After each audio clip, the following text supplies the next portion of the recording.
Welcome back, folks.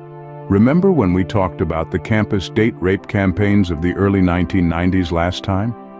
Angela Mori, a renowned columnist, proposed an intriguing perspective.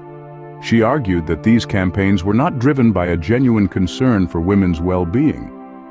Instead, they were aimed at delegitimizing heterosexuality to young women by painting men as the enemy. A thought-provoking point of view, isn't it? Now, let's dive a little deeper. Consider self-defense training for a moment. While its purpose is fundamentally about protection, could it inadvertently foster a defensive mentality towards men?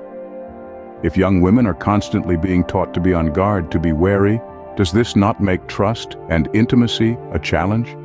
And so part of the journey to womanhood, learning to relate to men, becomes a minefield of fear and suspicion. A scenario that surely demands our attention and reconsideration. Now, what impact does this defensive mentality have on relationships and marriages? When we dig deeper into the matter, we find that women are often the ones who initiate divorce.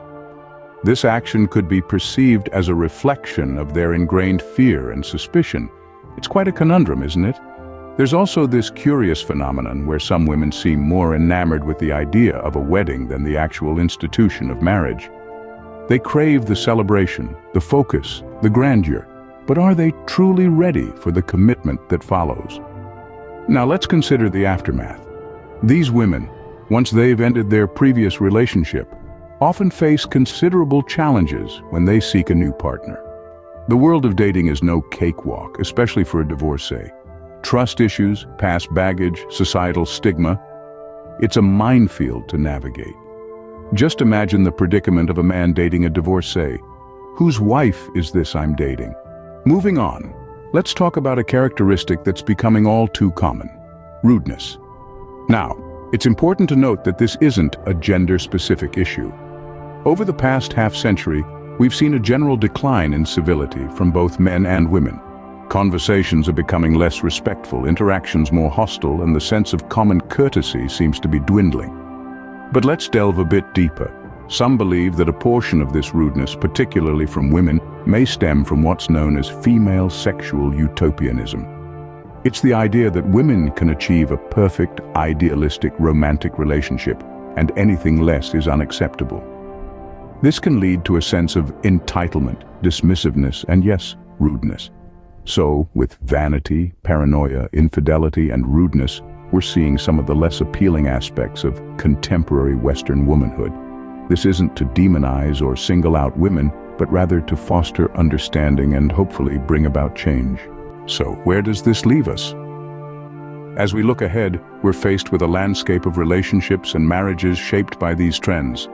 For men, this could mean navigating a world where trust and intimacy are challenged by suspicion and defensive mindsets. For women, it could mean grappling with the consequences of prioritizing fear over connection, and the possibility of finding themselves isolated as a result. For society as a whole, these trends could lead to a generation of individuals struggling to form lasting and meaningful relationships, impacting the very fabric of our communities. Moreover, it could lead to a significant shift in the dynamics of family structures and societal norms, with potentially far-reaching effects. But it's not all doom and gloom. Recognizing these trends is the first step towards addressing them. It opens up the opportunity for dialogue, understanding, and ultimately, change. Stay tuned for our next video, where we'll continue this exploration. In the meantime, we'd love to hear your thoughts. Have you noticed these trends in your own life? Remember to like, subscribe, and share your experiences in the comments below. Until next time, take care.